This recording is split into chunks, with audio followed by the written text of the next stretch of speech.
Yes po. Yes po, magandang umaga po sa lahat. Welcome to my vlog, Ate Daisy Vlog, taga Libanon Beach po. Ayan. Taga Libanon Beach po si Ate Daisy Vlog kasi po ay nakapag-asawa ng taga Libanon Beach. Kaya po siya ay narito sa Libanon Beach po, guys. Ayan, may balita po ako sa inyo, guys, mga guys. Ayan. Si Ate Daisy Vlog po ay first time po punta sa play Lotto. Ayan, play. Nag ano din po si Ate Daisy Vlog kahapon sa Play Lotto. Magandang umaga din po sa iyo, Mr.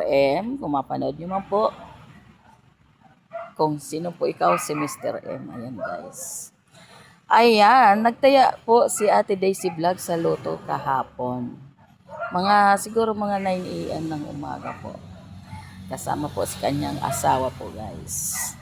Ayan, sabi ko magtataya po ako sa Lotto. Pag ako po ay nanalo, ay lahat ng aking mga followers ay talaga naman aking gagrasyahan. Aking sishare na po ng aking grasya kung ako ay nanalo sa Lotto kahapon. Ayan, guys, ang aking tinayan po kahapon ay pagtingin ko po sa mga 642, ang aking pong tinayaan ay binaliktad-baliktad po. Yung 41, ginawang 14. Yung 7, ginawang 8. Yung 13, ginawang 39. Yung 23, ginawang 27. At yung 28, ginawang 29. Minuntik-muntikan po. Sabi ko kung alam ko lang, ay binaliktad-baliktad. Sana may grasya po tayo ngayon. Ayan po. Yan po ang sharing po ni Ate Daisy Vlog. At yun ay may panginginig pang nagaganap kahapon doon kay Madam Cheryl Disolok ng Prieto Diaz. Sabi ko, hindi ko susukuan, lalaban pa rin ako. Anuhin ko pa rin yun, lalaroin ko pa rin po yung aking number na yun.